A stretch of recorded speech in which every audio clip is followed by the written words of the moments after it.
Good morning, everyone. Today we'll review some of the history and, if we have time, some of the concepts from cybernetics, which can be considered as precursor of complexity. So let me share slides.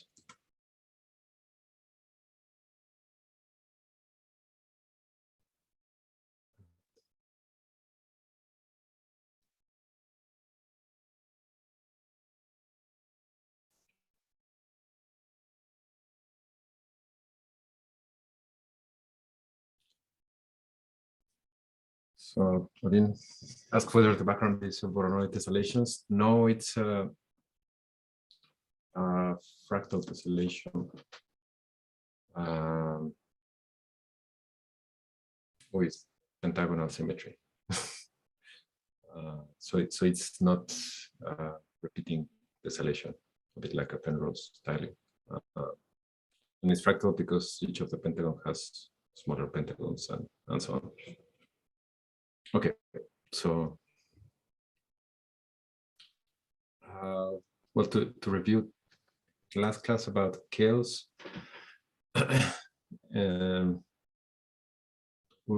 we saw that deterministic chaos is characterized by sensitivity to initial conditions. This is different from interactions, which is the characteristic of complex systems. So we can have complex chaotic systems, or non-complex non-chaotic systems, or complex non-chaotic, or chaotic non-complex. So, I mean, example of complex chaotic systems, we'll see some of them next week. Can be a network with chaotic dynamics. Network with order dynamics would be complex but not chaotic. So, for example, in cellular automata, you can also have chaotic dynamics and order dynamics. And the example we saw, the logistic map, it's not complex because it's just one variable. I mean, stretching a bit too much the idea of complexity, you could say, well, yeah, it's interacting with itself. But yeah, I mean, perhaps doesn't make much sense to speak about complexity when you have a single variable that it's iterated. And in some regions of the parameter space, you have chaotic dynamics. And yeah, many textbook examples would be not, let's say, not chaotic and not complex, so would be ordered and separable. Which example? I don't know, a car, idealized car. Just one. If you have more, then you start having interactions and then have complexity. Okay, so also remember that the limits of predictability of chaos are different from those of complexity. So chaos limits predictability precisely because of sensitivity to initial conditions. So if you have let's say more precision, then you can predict a bit more. If you have less precision, then you can predict a bit less.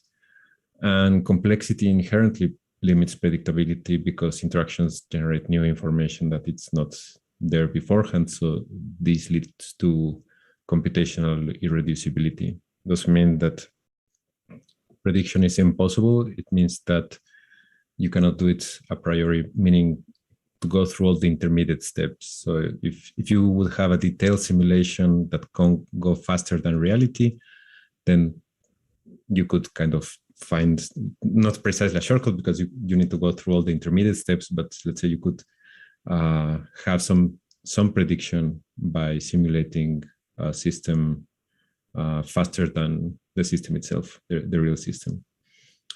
So yeah, there are similarities and differences, but it's important not to confuse them, because when we are facing just chaos or just complexity or both of them, we need different tools because, I mean, they're different phenomena.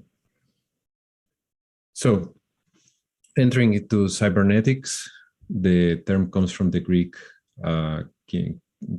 kybernetes or kubernetes, which means as steersman. So if in a ship,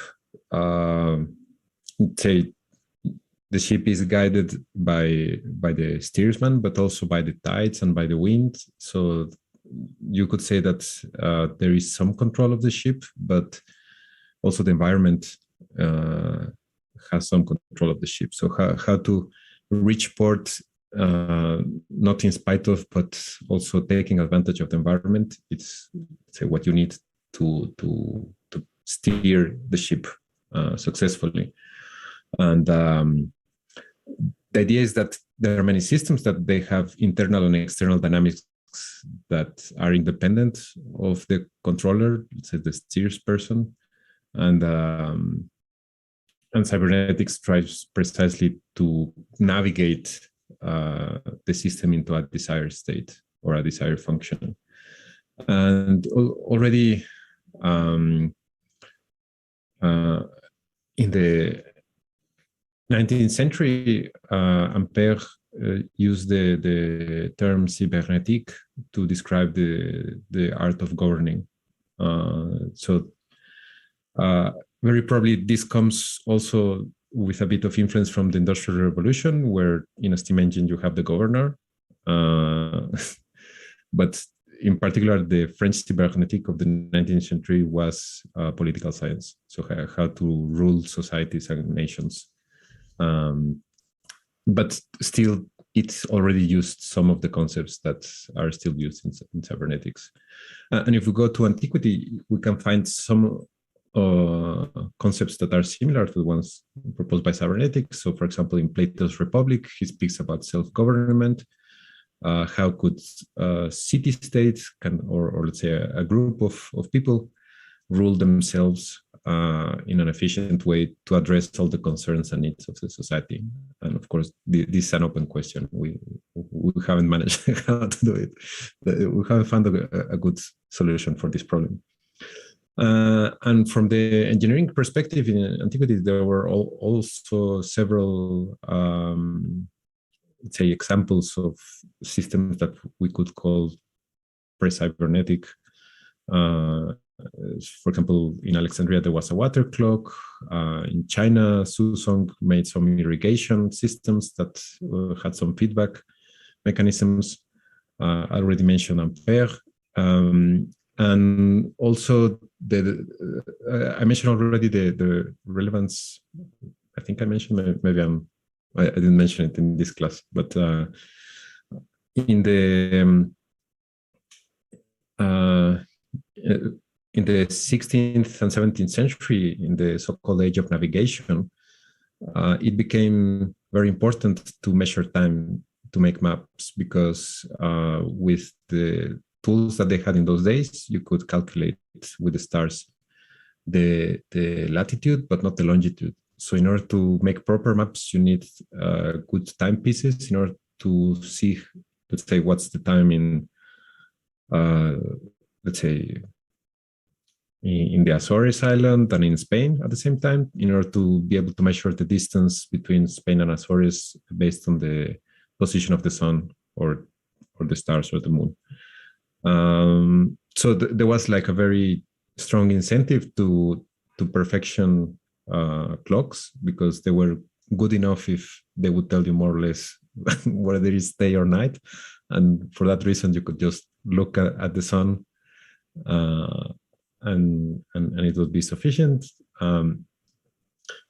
But with this push, the clockmakers perfected their art, and this led to the development of more precise clocks and smaller clocks.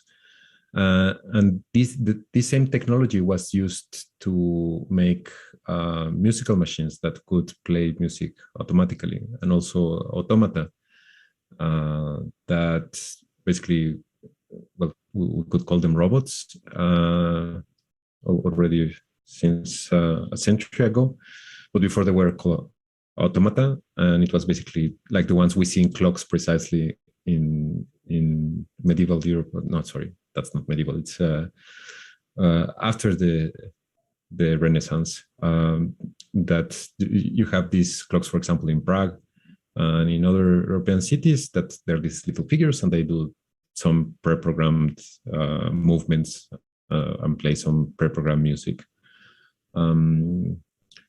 So there are some examples about some of these first automata, like Jacques Droz. He had his workshop in Spain, and it was destroyed by a raging mob because they thought that he was playing God. So they were afraid that he would create some, let's say, artificial humans. And these artificial humans, they would just play music. Basically, they would just kind of move their parts, and then I don't know whether the music was generated like with another automatic mechanism, but that kind of freaked people out, and they destroyed his workshop. So the concept of feedback that we will see was already present in the Industrial Revolution because it's essential for the steam engine. So James Watt used this concept, and also Wallace in evolution used the concept of feedback. Maxwell in physics to describe electromagnetism.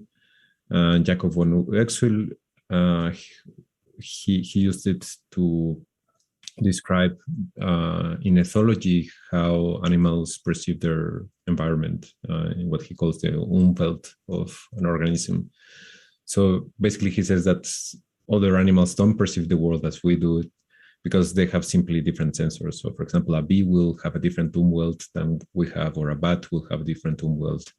A clam will have a different Umwelt. So say if we try to imagine how they perceive the world, we'll see that this implies very different perceptions and cognitions.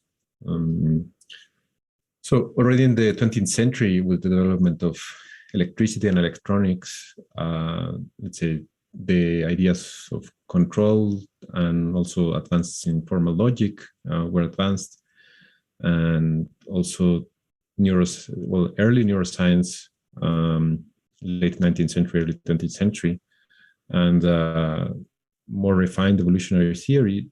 All of these concepts that were in the air kind of led in the 1940s and 50s to the formal development of cybernetics, which has its roots in all of these developments. So just before the formal founding of cybernetics, there were many advances pushed by the Second World War. Bell Labs, again, I'm not having the latest version of the presentation. Let me stop for a moment. I wonder why.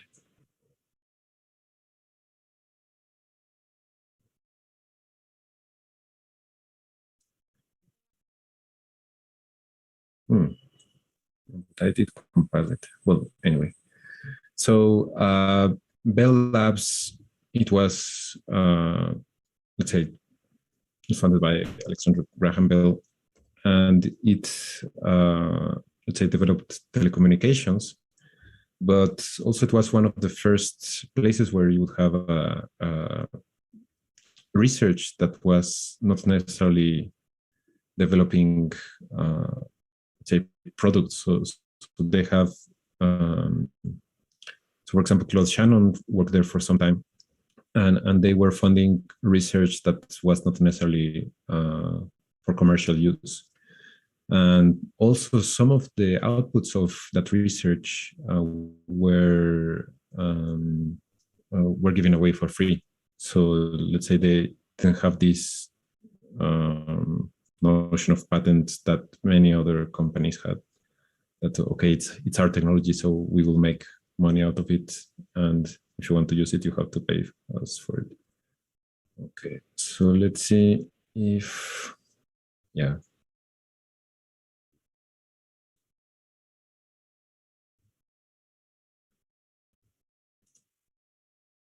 Okay, here we are again.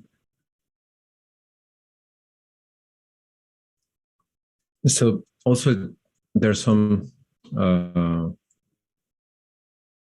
let's say, precursors in the sciences of administration, namely J. Forrester who developed system dynamics at MIT. And also, we could say that neural networks were one of the founding elements of cybernetics, or perhaps one of the first applications. So McCulloch and Pitts published a paper in 1943 where they kind of took inspiration from electronic circuits to describe the nervous system. So this was one example of what later cybernetics would do, which is to take concepts from one discipline and implement them or use them to describe phenomena in another discipline.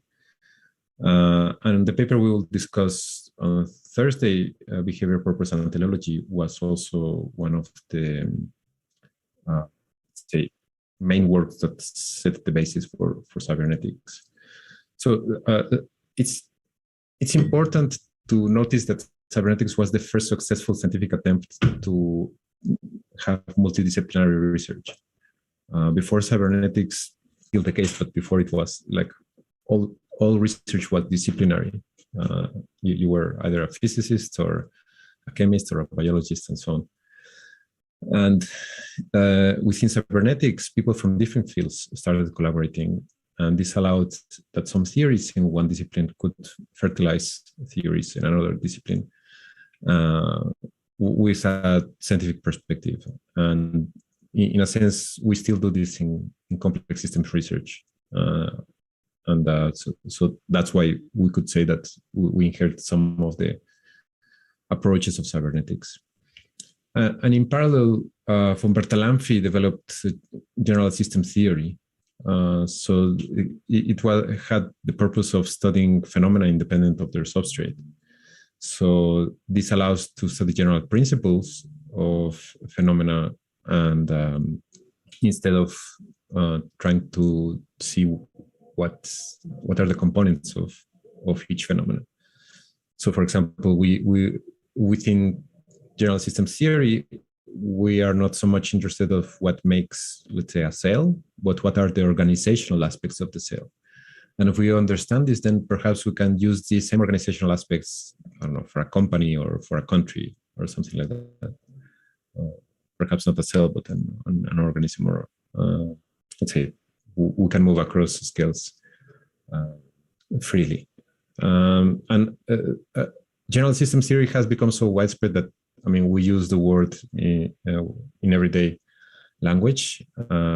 Anyone has a definition of system? How would you define a system?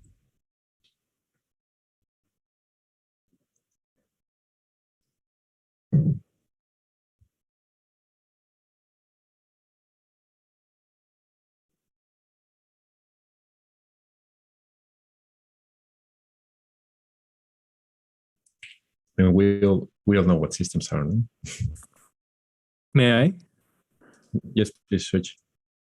Yeah, I would define it as something that has something inside of it and something outside of it.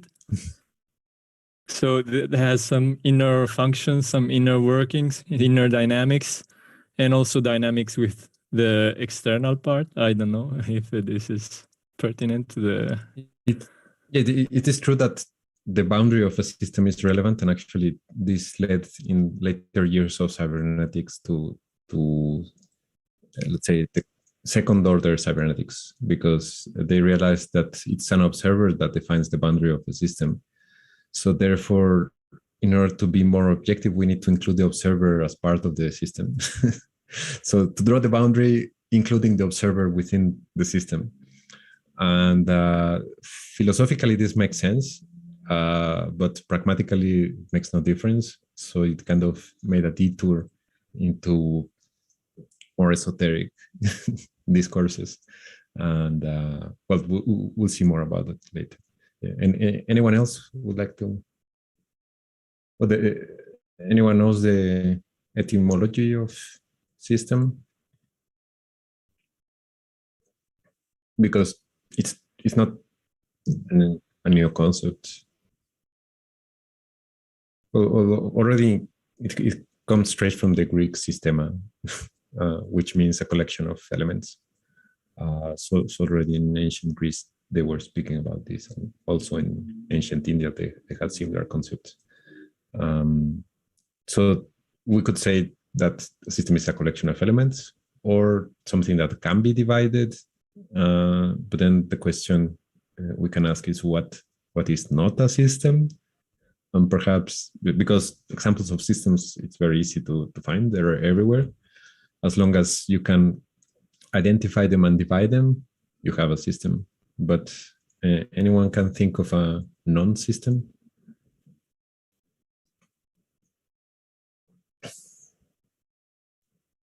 Apart from elementary particles that we don't know whether they can be divided or not because we don't have enough energy to smash them and detect whatever remains from them.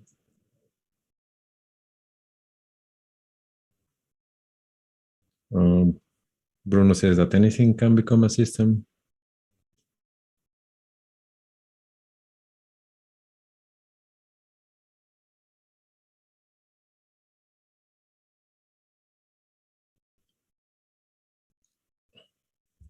Well, perhaps many things we can observe, like those things we call objects. I guess all of them could be called systems, and also some not necessarily objects, but concepts can also be called systems, because you can have, I don't know, the concept of democracy, and then you can see that as a system, and then it can be subdivided in further concepts. Yeah, Mauri writes, maybe irreducible things are not a system, but is there any good criterion to confirm whether something is irreducible? But that's a good question, and I think it's an open question. But I guess at least we can say that some things are not systems. Say properties are not systems. So, for example, I don't know, white.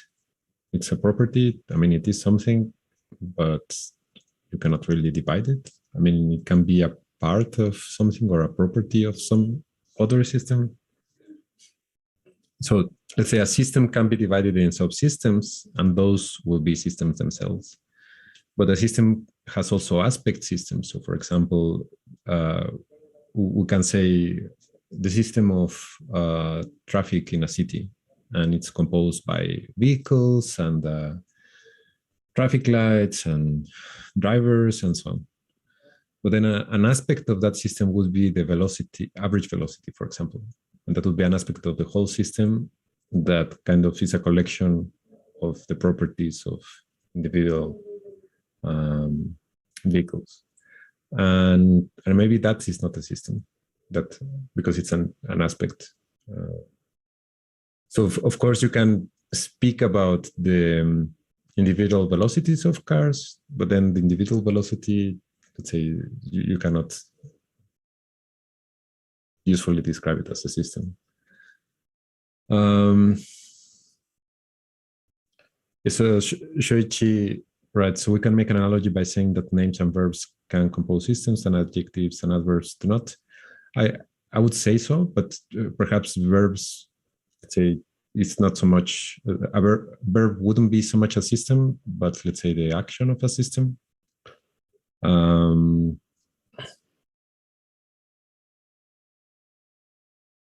Brenda writes, the phenomenon is to,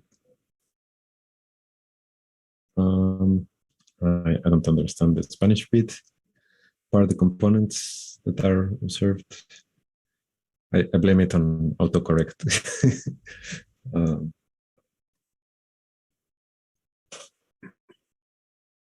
Yeah, but anyway, most things can be described as systems. Let's say most things we can name.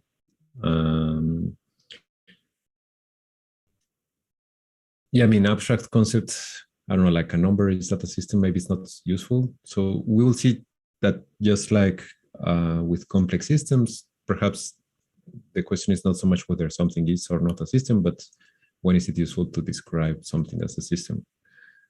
So if we are not interested about the components or multiple scales, perhaps the description of system is not necessarily useful. So Brenda writes, the phenomenon is to watch all the parts and the components are observed. Okay, so we can say that the name cybernetics was coined by Wiener, who was a polymath. Well, he was a wunderkind. I forget at what age he earned his PhD, maybe 18, maybe earlier. And he was a professor at MIT. He participated in the different projects during the war. If I'm not mistaken, working with control for anti-aircraft weapons. So, of course, if you perceive that a plane has a certain trajectory, where do you aim in order to hit the plane as it's moving? So they developed some mechanisms that would have some feedback, and they would semi-automatically aim and shoot. So Arturo Rosenbluth, who was Mexican and later founded the Staff, was at Harvard in those years, just before the war. And it was Manuel Sandoval Vallarta, who is one of the founders of physics in Mexico. Don Manuel would teach at MIT and at UNAM physics. And he would organize a seminar. And actually, at the Physics Institute, there is still the seminar that has his name is still ongoing. So I don't know where it began, but it was like, yeah, it has like half a century of tradition, that seminar.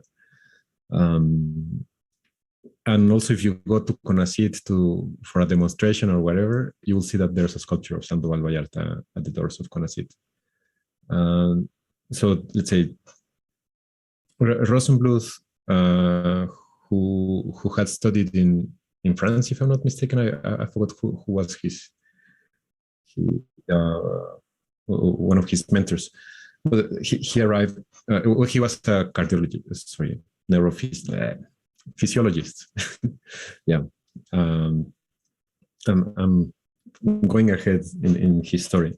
So he was at Harvard, and Sandoval Vallarta asked him, you should go and speak with this Wiener guy at MIT. So he went, and they kind of were a good match, and they started collaborating. And they started developing different concepts, and they published together with Bigelow this paper in 93 about behavior, purpose, and teleology. And it's interesting because Wiener was a mathematician, and Rosenbluth was a physiologist. I don't remember whether he first studied medicine or, I think he first studied medicine.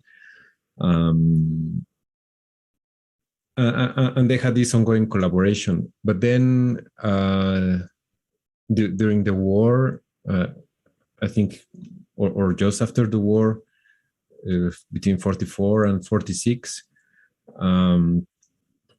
they had these notions of national security. And they told that Rosenbluth and also to Sandoval Vallarta that if they wanted to continue teaching at Harvard, they had to take American citizenship. And they both refused, so they came back to Mexico. So Rosenbluth went to the Cardiology Institute, which in those years it was headed by Ignacio Chavez. So now the Cardiology Institute has the name of Ignacio Chavez. And he set up his lab and started doing research there. And he invited several times Wiener to Mexico, and he's kept his connections, and he was going to Boston to meet with Wiener. So someone told me that, let's say, some of the ideas of cybernetics were not precisely developed in, let's say, in the classroom, but in the bars that they would frequent Mexico City or Boston. I don't know which ones. But the thing is that the Cybernetics book of Wiener is dedicated to Rosenbluth. So, I mean, they're not co-authors in the book, but he dedicates it to Rosenbluth. So he had a strong influence in this. And a few years later, the Macy conferences were organized that, I don't know, I see them as the equivalent of the Solvay conferences that were organized in the early 20th century for physicists in Brussels, where, let's say, they would invite Einstein and Curie and Heisenberg and Planck and, let's say, all the big shots of physics of those years that most of them got Nobel Prizes. So the Macy conferences were similar, but they would invite people interested in cybernetics, but each of these were from different fields. So it was like perhaps the first interdisciplinary conference. So many of the ideas were produced and exposed in these conferences. So it's interesting to check the proceedings of these conferences. They had interesting ideas. So one of the many people who was frequent in these conferences was Ross Ashby, and we'll be speaking more about him. He published several papers and a couple of books, Design for a Brain and an Introduction to Cybernetics. He was the one who coined the term self-organizing systems, and also he proposed the law of requisite variety, which, let's say, it seems so trivial that that we sometimes forget about it. So the law of requisite variety says that a controller, in order to be successful, requires at least the same variety as that which is trying to control. So variety can be understood as the number of possible states a system can have. So, for example, if you have a robotic arm in a factory, and then the variety that robot arm should have, it has to be equal or greater to the different number of tasks that it will face, or the different number of states that it will face. And it makes sense, but still, many of our systems don't have the requisite variety to control what they are trying to do. So, for example, teachers usually don't have the requisite variety to control their classroom. I mean, the variety of the classroom is always greater than the variety of the teacher. Governments don't have the requisite variety to control nations. They're just too complex, and that complexity is increasing. So there are different ways that you can deal with this. One is to reduce the variety of what you're trying to control. So in the educational system, what we do is try to have smaller groups, so that reduces variety. Or you try to put similar students in the same group, that also reduces variety because let's say they're more or less similar. Or you can have several teachers. So you will have one teacher for maths, one teacher for history, one for English, and so on. And that also reduces the variety of what the teacher requires, because they will just teach one subject. And technology is also helping us to reduce the variety of the controlled and increase the variety of the controller.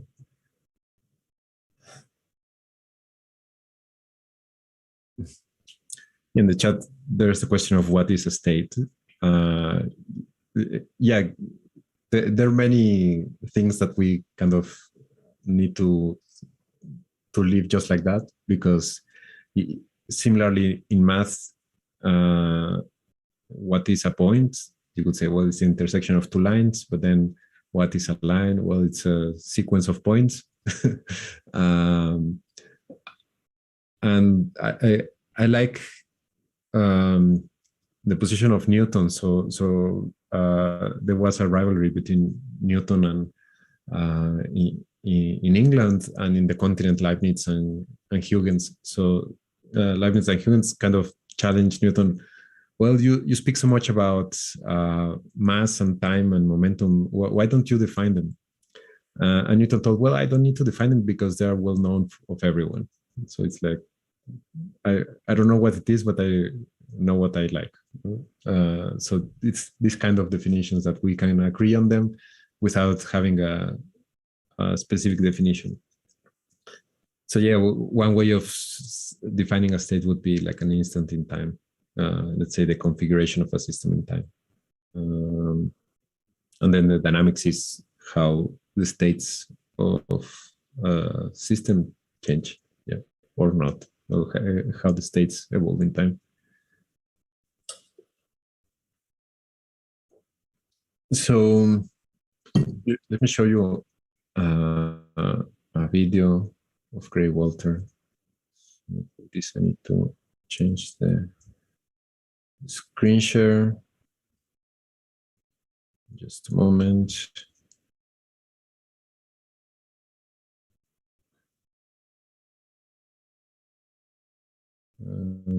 Sound.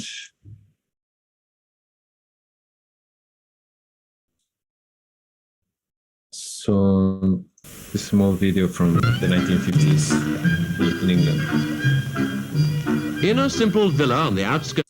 Sorry, I forgot to say, Ashby was a psychiatrist. He headed a hospital, mental hospital, but he was interested about psychiatry and about the brain, and that's why he became involved in cybernetics. And Gray Walter was neurologist, but also a roboticist. So yeah. So of Bristol lives Dr. Gray Walter, a neurologist, who makes robots as a hobby. They are small, and he doesn't dress them up to look like men. He calls them tortoises, and so cunningly have their insides been designed that they respond to the stimuli of light and touch in a completely lifelike manner. It's interesting that there are reporters say that the robots have a mind of their own.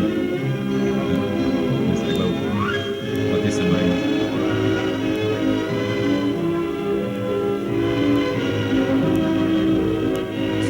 This model is named Elsie, and she sees out of a photoelectric cell which rotates above her body. When light strikes the cell, driving and steering mechanism sends her hurrying towards it. But if she brushes against any object in her path, contacts are operated that turn the steering away, and so automatically she takes avoiding action.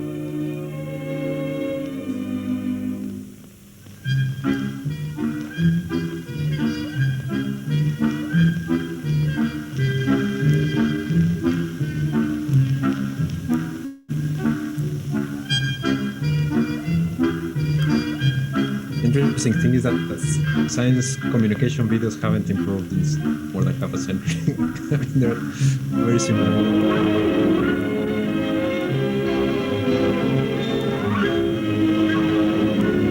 Mrs. Walter's pet is Elmer, Elsie's brother, in the darker vest. He works in exactly the same way. Do you perceive the mind in those things? Or they're just moving randomly? Dr. Walter says that his electronic toys work exactly as though they have a simple two-cell nervous system, and that with more cells they will be able to do many more tricks. Already Elsie has one up on Elmer. When her batteries begin to fail, she automatically runs home to her kennel for charging up, and in consequence can live a much gayer life. Yeah, so they speak about life of these creatures. That, yeah, the Roombas aren't so different. Yeah, that's what Rafael also says. So yeah, so how many decades it took to develop the Roomba? I mean, the idea was there already.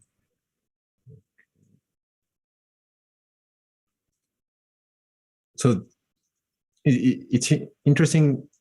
I mean, of course, these are like toys, but the ideas that they use are relevant because they have sensors and actuators, and the controller kind of updates constantly the state of the environment, perhaps the inner state, like the battery levels, and then depending on that, it actuates. So let's say it's a way of building systems using the theory.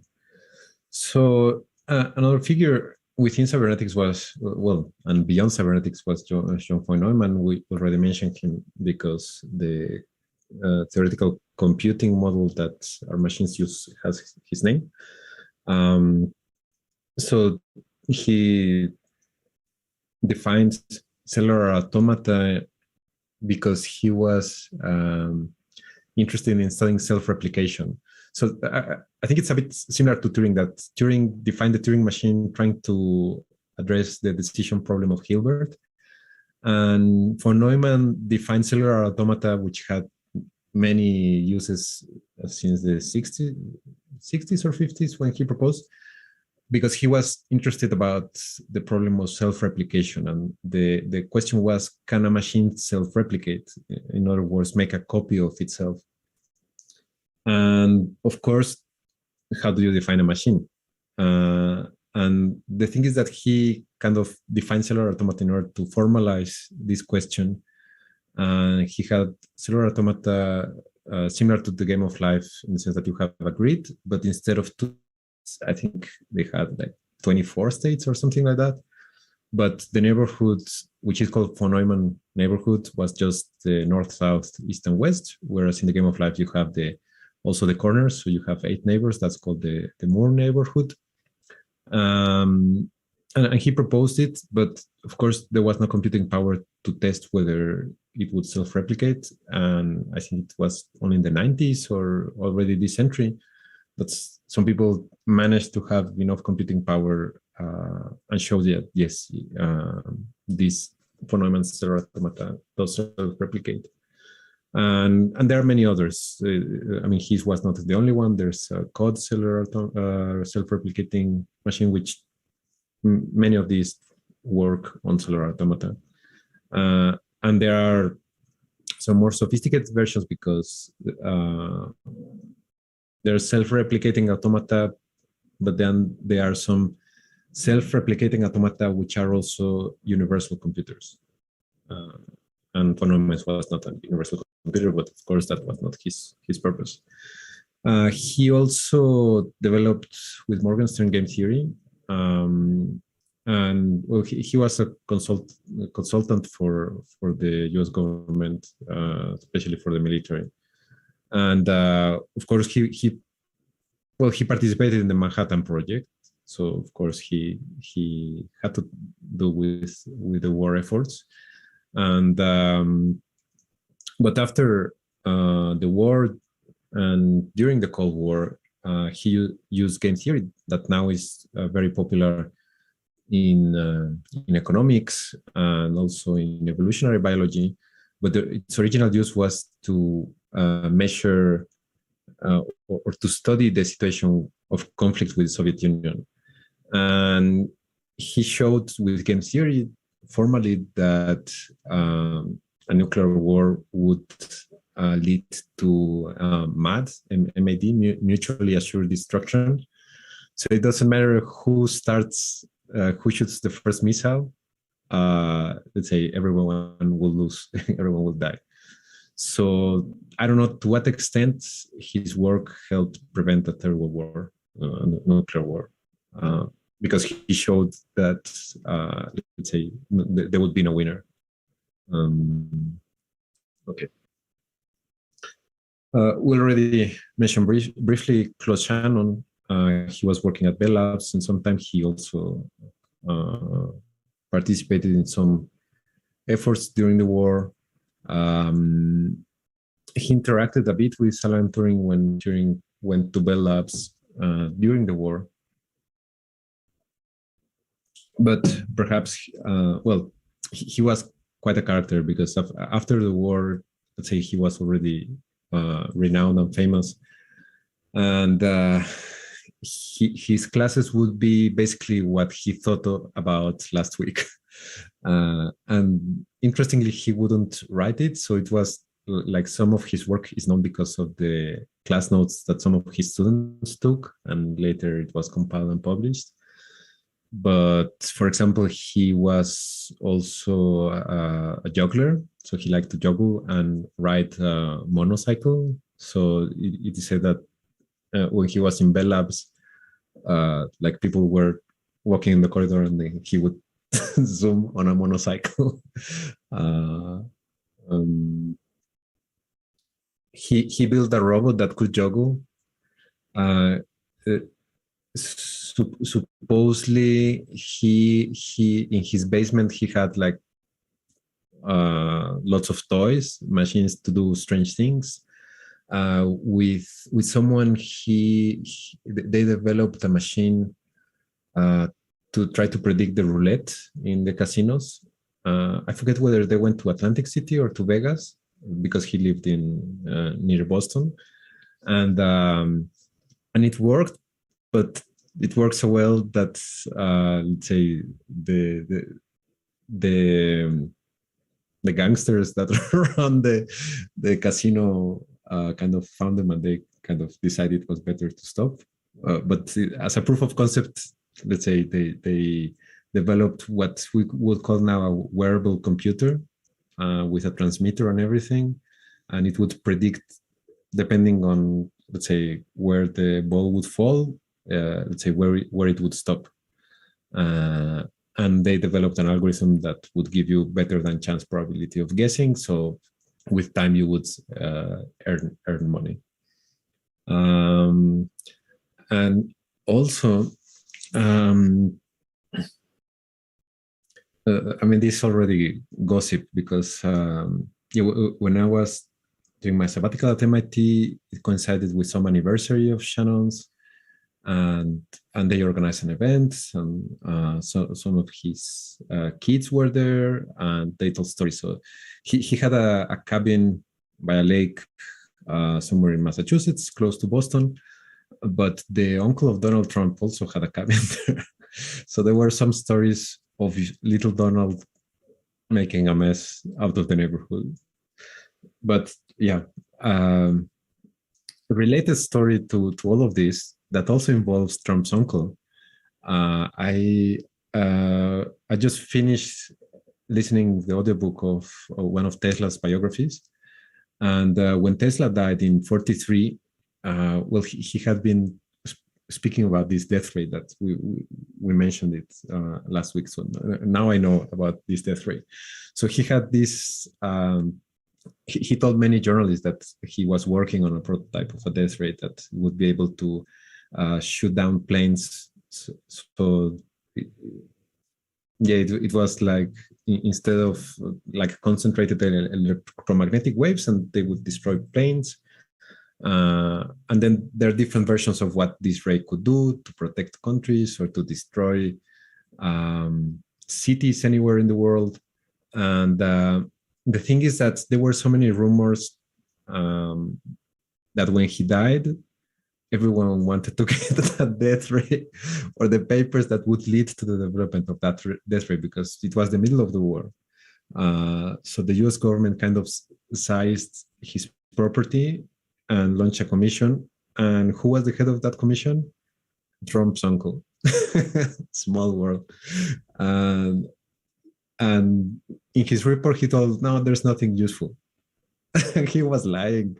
Later, it came out that he had a paper where he described this death ray, and supposedly he had a working example.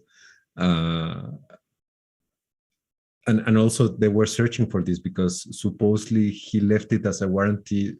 So Tesla liked to live in hotels, but he never paid his bills. So he was kicked out of the Waldorf Astoria and then went to the to which other hotel? St. Regis, and then he was kicked of that, and he went to another one and to another, and he was kind of leaving things behind in different hotels. So in one of these hotels, he left as a warranty a prototype of supposedly this death ray. But he thought, well, yeah, this is worth several tens of thousands of dollars, but I owe you, I know that that was like $500 or $1,000. And he thought, well, I leave this as a warranty and I'll pay you back, and then I'll get my death ray. But if you open the box, it will explode the whole hotel. So they had it in the basement and never dared to open it. So there's a question whether indeed there was something relevant, or he just cheated on them, and let's say there was nothing relevant, and that was a way of not paying his bill. But anyway, getting back to Shannon. uh, we'll see more about his measure of information, or also called Shannon's entropy, which actually is equivalent to Boltzmann-Gibbs entropy, which was already proposed in thermodynamics several decades earlier.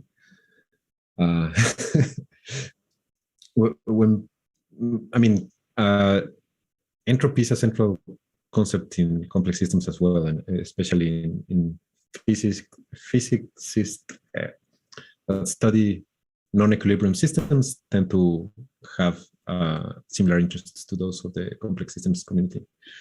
But they give it as a warning that, like, the 2 or 3 main figures who have studied entropy, including Boltzmann, and I forget whether it's Lizard or I forget which ones, they all kill themselves. So it's like they tell young PhD students who are getting interested in studying entropy, like, look at those guys and think twice whether you want to study entropy. Basically, this measure of entropy, Boltzmann-Gibbs entropy, or Shannon's entropy, you can see it as a measure of disorder or homogeneity. So Shannon was interested in how to transmit information robustly or with high confidence along a faulty channel or a channel with low confidence that could have errors. So the question is, how can you introduce the necessary and sufficient redundancy so that if the channel has some noise or errors, the message will be preserved. And you can calculate with information theory. And the basis of information theory is this equation, which actually you can see it as the measure of the homogeneity of the states of a system. So if a system has the same probability of being in any state, the information is maximum. And if you have absolute certainty of where the system is, you have minimum information. And we should mention that the information that Shannon was interested was not about the system, but the new information you will get when you receive new bits of a message. So if you already have full information, the new bits will give you no information. So in a system where you have probability of 1 of being in one state, you can get, you can calculate that there's higher chances that the next bit will be heads and not tail. So that's how you measure it. We can go into the details later, because we have used this as a basis of a measure of complexity. And interestingly, Norbert Wiener had a very similar measure of information, but without the minus sign. So you see here a minus sign. And because Shannon's information tells you about what you learn when you receive new bits or new messages. And Wiener was interested in measuring the information of the system itself. So it's the opposite. If you, let's say, if the system is already determined, when you observe the system, you have maximum information because you can predict it, and which is the inverse of Shannon's. And if you have, let's say, equal probability of spaces, of states, then you will have minimum information because you don't know in which state you are right now. I mean, you could be in any of the possible states.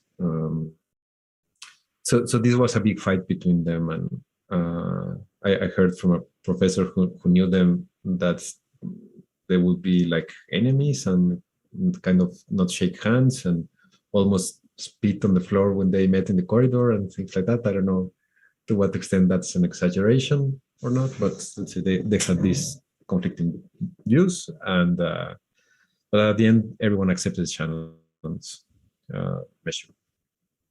Heinz von Forster, he also participated in the Macy conferences and founded the biological computer lab at University of Illinois.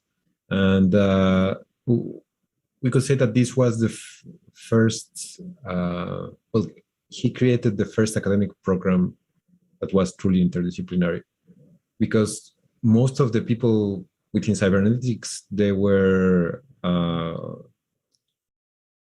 perhaps not lone wolves in the sense that some of them had academic affiliations, but they had few PhD students, and Heinz von Forster developed like a graduate program.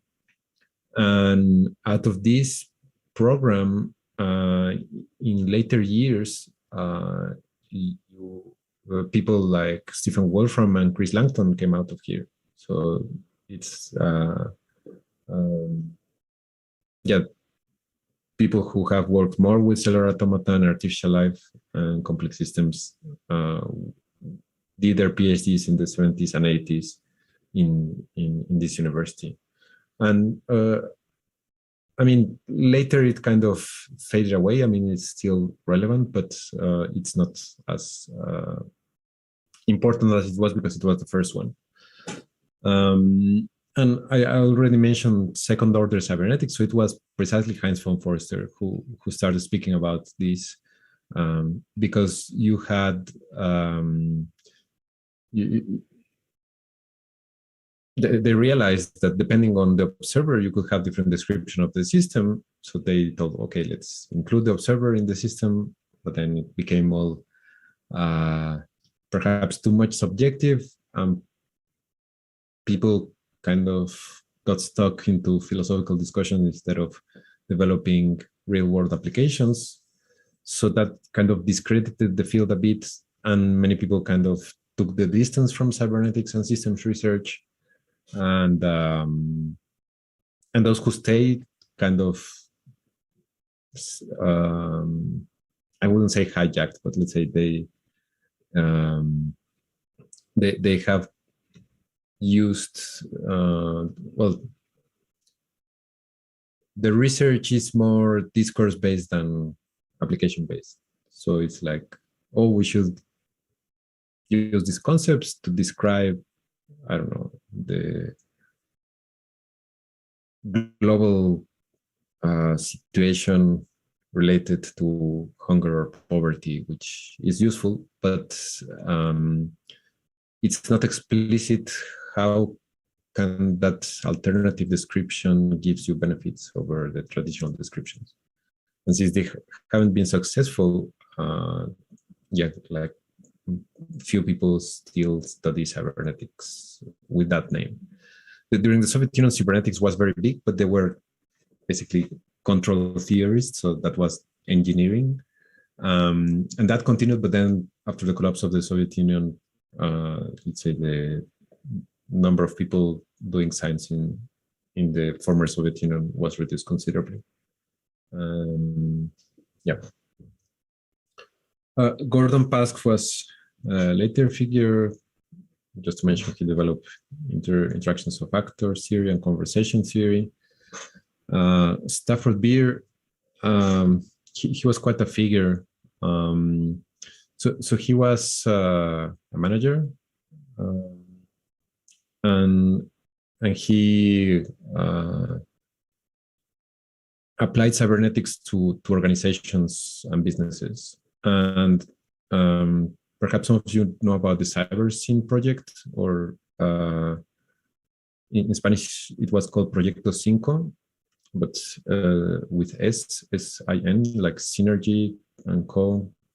I forget what it was called, which was developed in Chile in the early 1970s. So Salvador Allende was a socialist president elected in 1970, and some of his advisors were cyberneticians. So they invited Stafford Beer to help them design a nervous system for the country. And they did, and this was CyberSyn project. And it's interesting because they were using obsolete technology for that time already. So they were using telex machines. There's a book by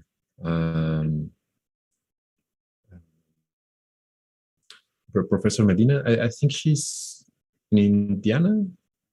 Or she was in MIT. Well, she made her PhD thesis and then a book about this project. So she has like a updated story.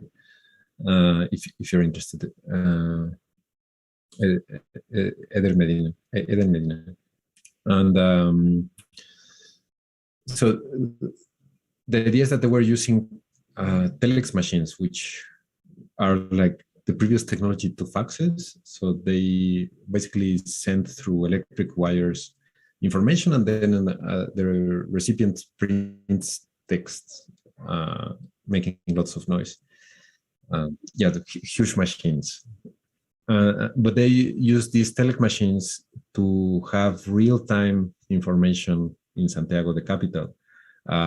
They would send information from all over the country to a control room, which, if you see pictures, they look like the hideout of a James Bond villain that explodes at the end of the film. So that was like the control room of the CyberSyn project, with screens and little lights that turn on and off.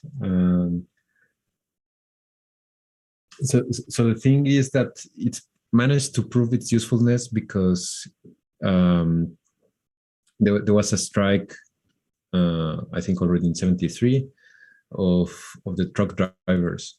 Not like the truck driver strikes we're having now because they don't want to be vaccinated, but I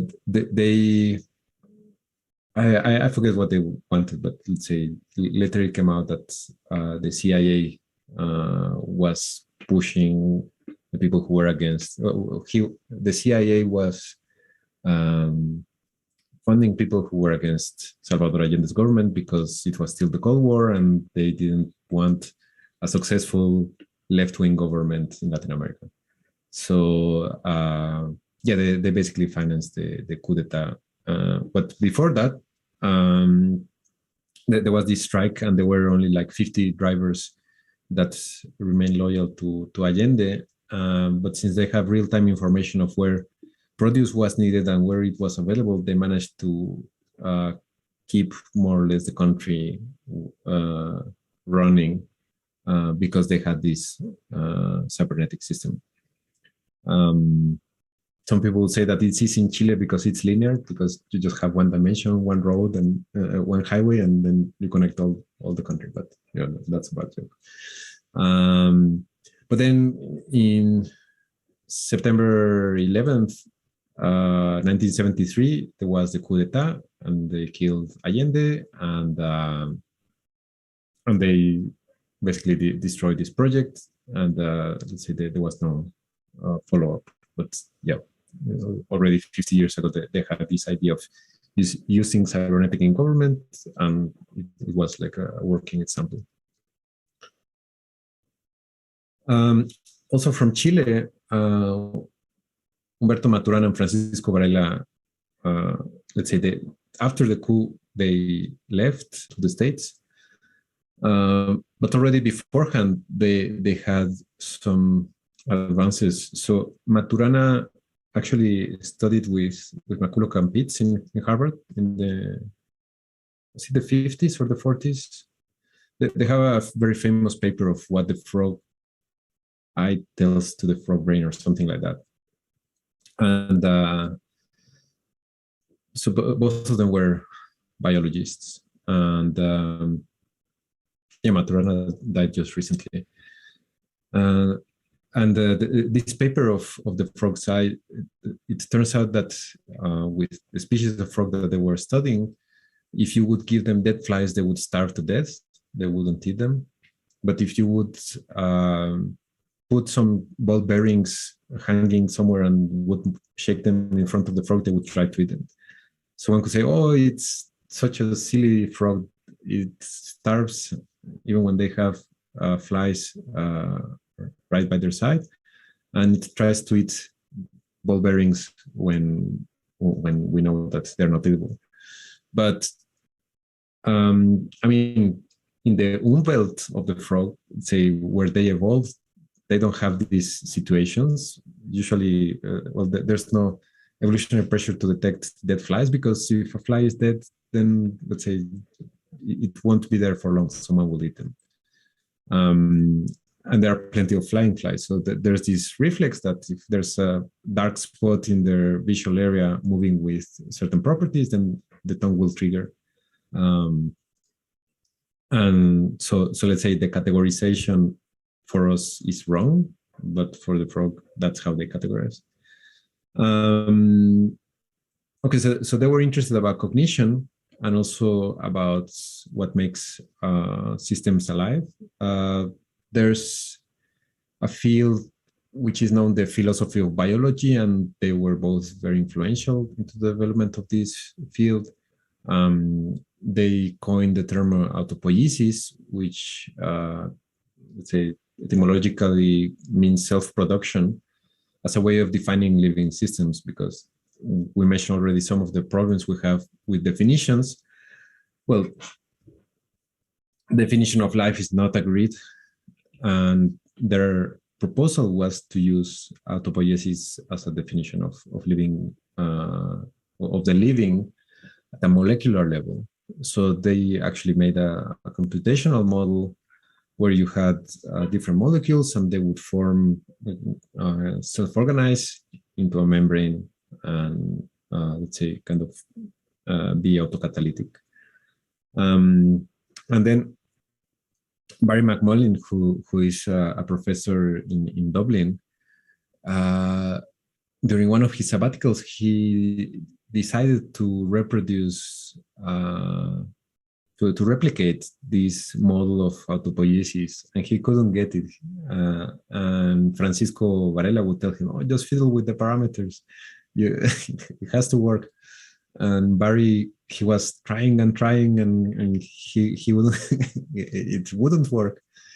And more or less around that time, they found some boxes with ancient material from Varela. And in some notes, they found that there was some parameter or restriction that was not in the published paper. And once you include that, then it works. So let's say that's like one argument for making software public. When you publish research, then you should also publish your software, so that other people can check your claims. He also contributed to constructivism, which is a within philosophy and epistemology. Instead of saying that there's like one reality, it says that constructivism says that reality is a social construct. So we agree on what is real, but we cannot describe that independently of our social agreements. And Varela has also been very influential in artificial life. Actually, together with Paul Bourget, they organized the first European conference in artificial life. So the story goes that Chris Langton, who studied with I don't know whether he studied with von Forster, but he studied in University of Illinois. So Chris Langton was at the Santa Fe Institute in the 1980s, and he organized the first workshops on artificial life. And Langton was saying, okay, just like artificial intelligence, we will build models of living systems to try to explore not life as it is, but life as it could be. And Varela was very much against this, and he told, no, what makes life is not, let's say, just the organization or the properties, but it has to do with cognition. And he organized like their own series of conferences, European conferences on artificial life. And they were alternating 1 year in United States originally and another, the European conference. But with time, kind of very quickly they converged, and they began, they were organized by the same International Society of Artificial Life. And already a few years ago, the difference was dropped. So there's no longer International Conference on Artificial Life, an European Conference on Artificial Life, but just the Conference on Artificial Life, which will be this July in Trento in Italy, but most probably online. So yeah, you can participate remotely. So Varela also made some of the first studies about consciousness. So they have a Nature paper where they measure brain activity of people when they're perceiving images. So they design an experiment where there's like a black and white image of a face, but then if you put it upside down, you don't recognize the face. So let's say they saw which areas of the brain are active, let's say in the upside down, and then there's some regions, but then nothing happens. And then when you put the face that is recognized, first you get the same region that kind of pre-processes the information, and then another region lights up, and then they assume that that region is in charge of the visual consciousness of recognizing the face. So yeah, that was one of the first, let's say, experimental proofs of visual consciousness.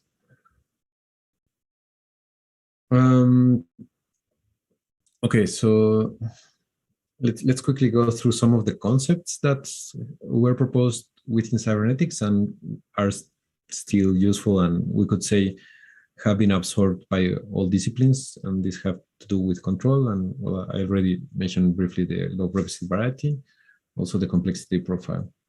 So this is a very basic diagram of a control system. So you have the controls, which could be also the environment of a system, and then say that the controller is trying to control the environment. So you have observed variables and also some disturbances that could be internal or external. And then you have perception, and then the controller has some representation of that perception, and then that gives information to an agent which has a goal, and that agent triggers action or inaction, and this affects some variables, and then there's some dynamics, and then the cycle repeats endlessly. So classical example is a thermostat. The variables will be temperature, perhaps if you want also humidity or virus concentration, if you have more sophisticated system. And then there are disturbances, whether there are open windows or people coughing. And then there are sensors that give information and then there's a representation of those variables. And then there's a goal, okay, keep the room without viruses and with a certain temperature. And then the agent will decide what to do. Or should I filter the air? Should I switch on the heating or the air conditioning? Or not, or switch off whether one of these is on, and this will affect the environment. And then you keep on measuring to decide the action. You could also describe an organism, a bacterium or a cat, with this. So there are some observed variables that could be internal or external, like hunger or mouse. And then there's a representation, and then there's a goal, oh, I want to eat. And this action will lead to a chase, and this will affect the variables. Okay, I'm not hungry anymore. So then, yeah. So yeah, this is a very general way of describing many potential situations. I have a question. Description. Yes. About the representation part. So, and yes. More specific example of that.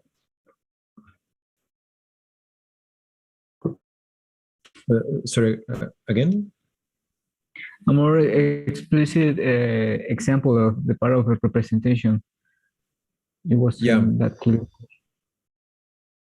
Yeah, it's also contentious because, let's say, in cognitive science, there's a whole debate whether we have representations or not. But let's say, suppose you have a robot and it's trying to avoid obstacles. So it perceives some information from its sensors, like, okay, there is light here and there is darkness here. So then it has to process that information into a representation of that will be able to tell the agent, here's an obstacle and here's free space. So it's kind of a processing of the sensor information. I would say perhaps with a concept, but let's say perhaps it's stretching too much the concept of concept, because thermostat doesn't need concepts necessarily. I don't know whether that clarified. Yes, a little bit more. Thank you. Yeah. Sorry, only now I'm seeing the chat. Amari writes that autopoiesis was extended by Luhmann to sociology, and others have used this idea of autopoiesis with different purposes. But Maturana says, no, that's completely wrong. Autopoiesis was just for molecules to define life, and if you use it in a different context, it's wrong. But anyway.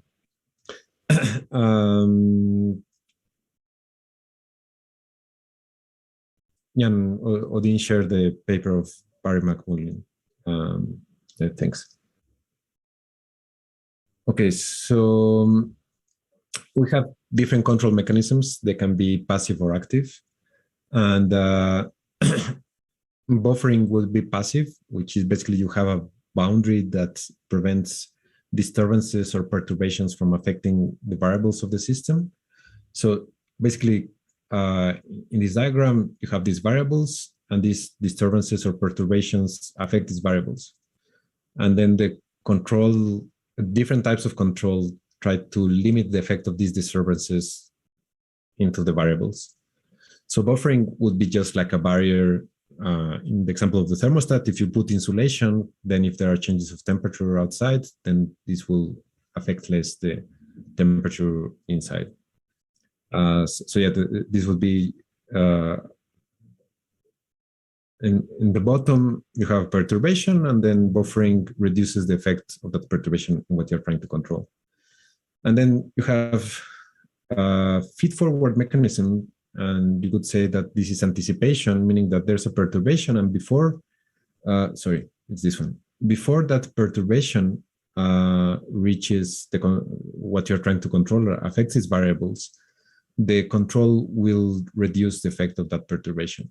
So again, with a thermostat, if you have a smart home, it will kind of know when you're arriving, and it will start putting the temperature that you like before you arrive, so that it saves energy when you are not there, but when you arrive, it's not cold or hot, but it's already at the right temperature. So that would be anticipation. And feedback, it's like when your prediction is limited, then there's a perturbation, and this affects the variables, and then you do something to limit the effect of that perturbation, and we can call that adaptation. Well, in a very general way, we can call it anticipation, also a type of adaptation, but let's say without letting the perturbation affect the system. And robustness has to do with buffering. So it's robustness is precisely having such a system that perturbations will not affect its functioning. So we already mentioned the law of requisite variety. Yeah, so as long as a active controller has greater variety, then it will be able to compensate a greater variety of perturbations. So we can see control as a reduction of variety. So a successful control tries to reduce variety so that the controller can control. So the goal of a controller would be to minimize the transmission of variety from the environment to the system. And actually, this is the precise opposite of information transmission that tries to conserve variety. because variety can also be measured with information. It's different states of the system. And in information, you want to preserve that variety because that's precisely what information is.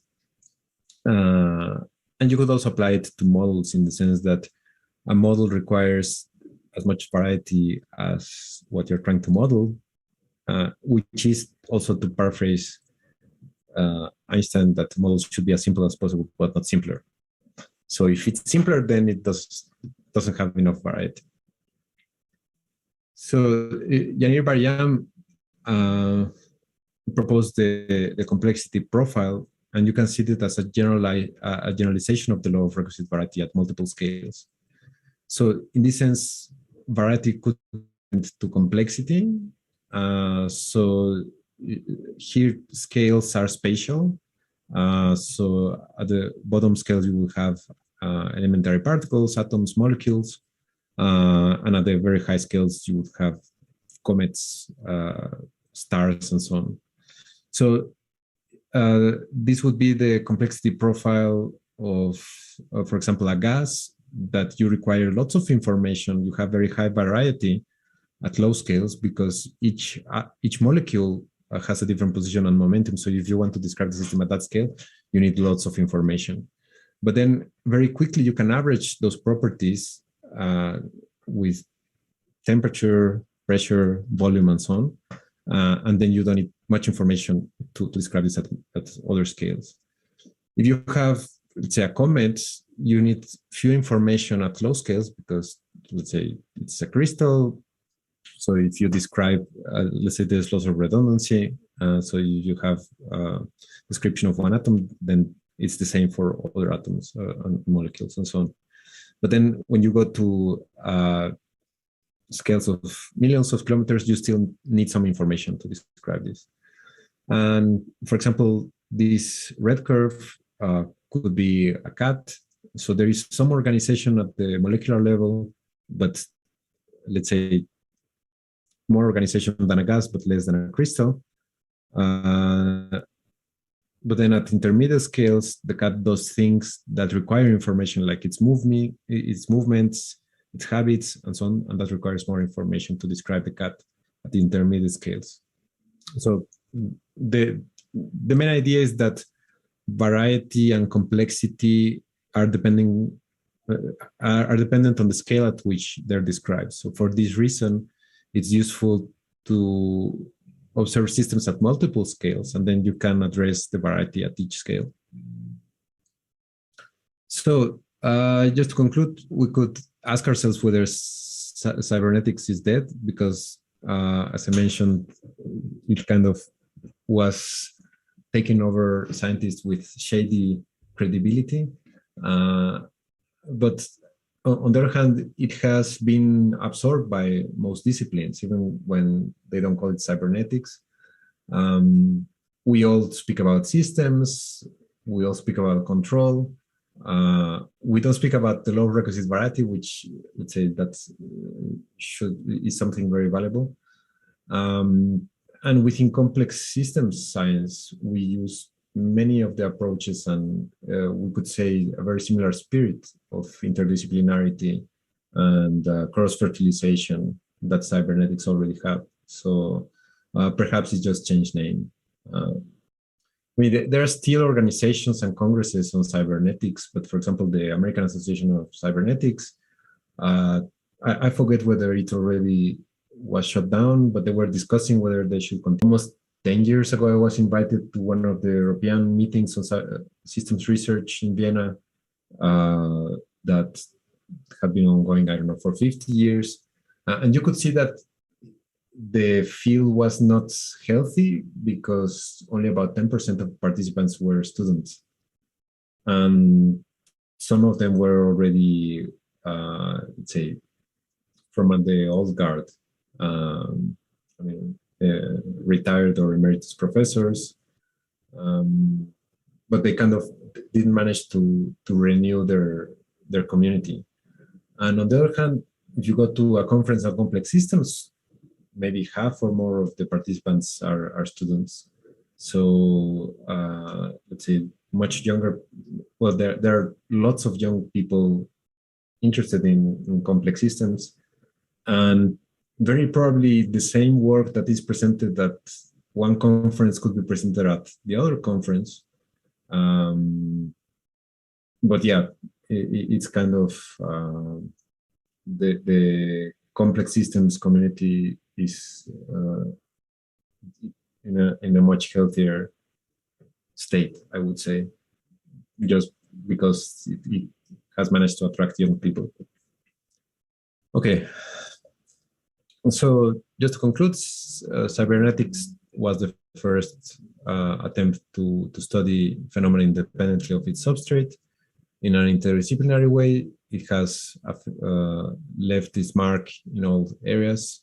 We could call it the grandmother of complexity.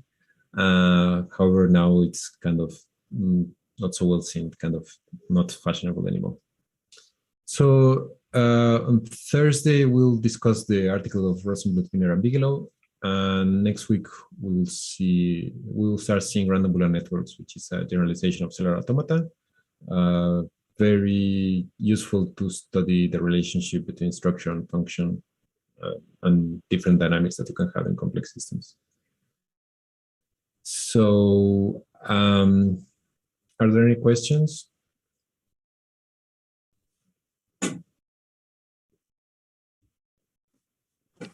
Not that related, but you mentioned Stephen Wolfram, and I wonder what's your takeaway of his theory of everything. Which one? the new kind of science, or the the one that he thinks everything is a cellular. I mean, they're pretty close, right? The Wolfram Physics project. Yeah, the physics project. Yes. So Wolfram is quite a character. So he's another wunderkind. I think he got his PhD also around 18 or 19. He was a physicist, but started getting interested in computer science from an early age. And he kind of didn't like academia, so he founded his own company, Wolfram Research, is it? And he made Mathematica. And with the revenue from his company, he funds. And it's one of these people that most people wouldn't like him because he's arrogant. So even when he has good ideas, people don't like to speak about him because he's arrogant.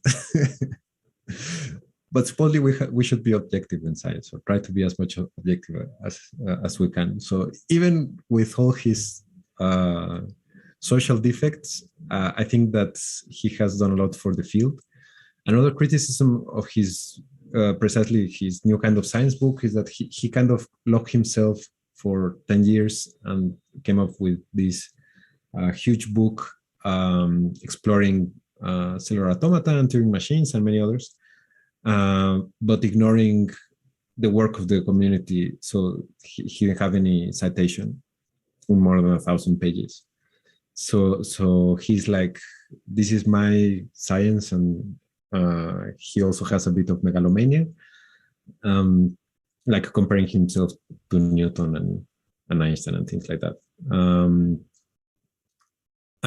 And maybe he could be at that level, but that's not for him to decide, and that's the problem. So if he thinks that he is at that level, then the community will ensure that he never is seen at that level. That new kind of science book, I think, is very relevant because there he explores this idea of computational reducibility to a great extent. The implications of his work are still yet to be fathomed, because precisely many people say, oh, Wolfram, I don't like him, so I won't read his brick that he wrote. So let's say it's taken some time and patience for others to kind of adopt the consequences of his ideas. And in his more recent Wolfram Physics project, basically they're doing is trying to explore the space of very simple programs to find our universe, or let's say it's something that has properties similar to the physics that we have. And he claims that they have found some candidate universes that, starting from space, they find time and relativity and quantum mechanics and things like that. And it's very elaborate. And I think it's great that someone is so ambitious to explore these questions. Whether he will succeed, it's one question. Even if he succeeds, whether the community will accept his results, that's another question. But I think it's good that someone does that as opposed to, no, he shouldn't exist. I think it's better that he does that. Domingo asks again for the complexity profile.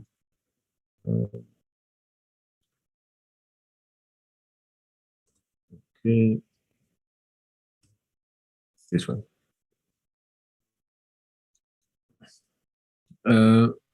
Mauricio asks, in which context cybernetics was used in a questionable manner? Perhaps in social sciences more than others, and also in political sciences. So for example, Luhmann was mentioned about social cybernetics. So they have this very nice discourse about the self-production of organizations and societies and so on. But that kind of clash with the traditional views in these disciplines, and they were kind of rejected. Perhaps, well, on the one hand, because they couldn't displace the existing discourse, and they couldn't do it because of course, there was resistance from the establishment, but also because they couldn't show any benefits from an alternative description. So it's like, if I say, I don't know, I'm going to launch a new dish that takes bread and puts things between bread, but I won't call it a sandwich, but it's tastier than sandwiches. Sandwich lovers will kind of hate me, no? Or, yeah.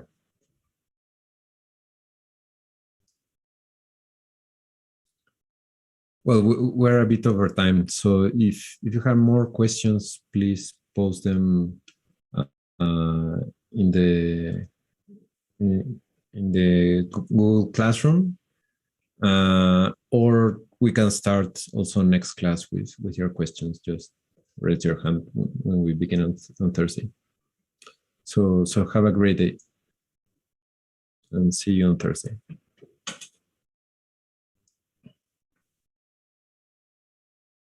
See you.